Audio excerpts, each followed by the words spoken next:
Kwa sisi kama Azam tumejipanga kuhakikisha kesho tunakwenda kufanya vizuri, na malengo yetu kushinda michezo yote ambayo imebaki.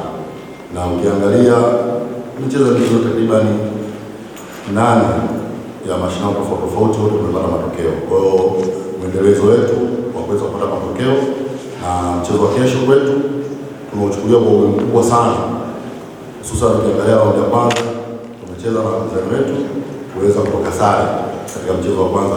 Kwa hiyo sisi mchezo wetu wa kesho tunauchukulia kwa umuhimu mkubwa sana kuhakikisha tunapata pointi 3. Kikubwa tu tunaomba mashabiki wa Azam FC wajitokeze kwa wingi, na bahati nzuri Zanzibar ni sehemu ambapo kuna mashabiki wengi Azam. Tulikuwa hapa katika mashindano ya kimataifa na michezo yetu yote ambao tulicheza hapa tulipata support kubwa sana kutoka kwa mashabiki wetu. Tunajua kuna mashabiki wengi sana hapa Zanzibar. Kwa hiyo imani yangu watajitokeza kwa wingi, na hata wale ambao wako Dar es Salaam na watakuja kwa wingi kwa ajili ya kuhakikisha na course. Kwanza ni mechi mbili tofauti. Ile ni mechi ya mtoano kwa maana kushinda, kwa hiyo lazima mshindi apatikane.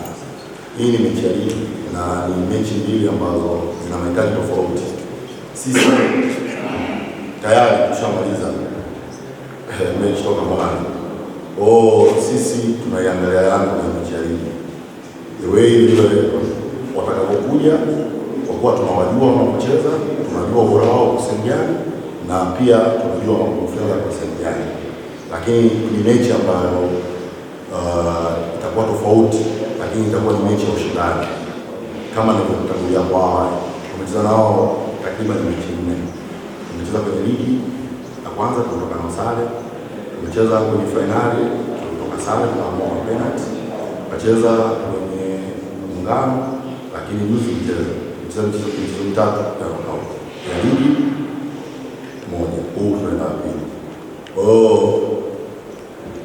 Na kusema kwa wachezaji ugumu, kwa sababu tumecheza baada ya siku 2, wale wachezaji ambao tuko nao na uzoefu mkubwa, na tushacheza aina mechi kama hizi, lakini pia tumeshacheza mechi ngumu za ushindani kuliko hizi. Kwa hiyo ni kawaida tu, ni namna ambavyo tutakapokuja tunaweza kukabiliana nao. Kuna yote timu kama timu iko vizuri kwa ajili ya mchezo wa kesho, kwani kila mchezaji anatambua umuhimu wa mchezo wa kesho, kwani tunahitaji sana kuendelea kwa siku ya kesho, lakini tunafahamu wapinzani wetu ubora wao uko wapi, na tunafahamu mfumo wa timu yao, kwa maana ni timu nzuri sana ambayo imekuwa ikitawala ligi yetu kwa muda mrefu, na tunajua umuhimu wa mchezo wa kesho. Sisi kama wachezaji tutapambania Azam FC kwa ajili ya kupata pointi 3 katika mchezo wa kesho.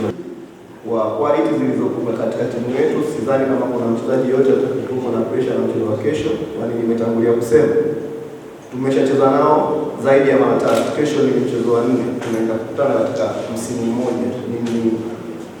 Ninaweza kusema ni bahati kubwa sana kwa mashabiki wa mpira wa miguu wa nchi yetu kushuhudia mechi hii mara ya 4 katika siku ya kesho. Kwa hiyo ni sisi kama wachezaji kukaa kuzungumza, kwani ni mpinzani ambaye tumetoka kucheza naye katika siku chache zilizopita. Kwa hiyo kwetu hamna pressure yoyote, ni kufuata maelekezo ya walimu wetu, then tuende kuwakabili wapinzani wetu. Lakini ni wana timu nzuri, ni wana benchi nzuri la ufundi, na sisi tuko kwa ajili ya kuwakabili.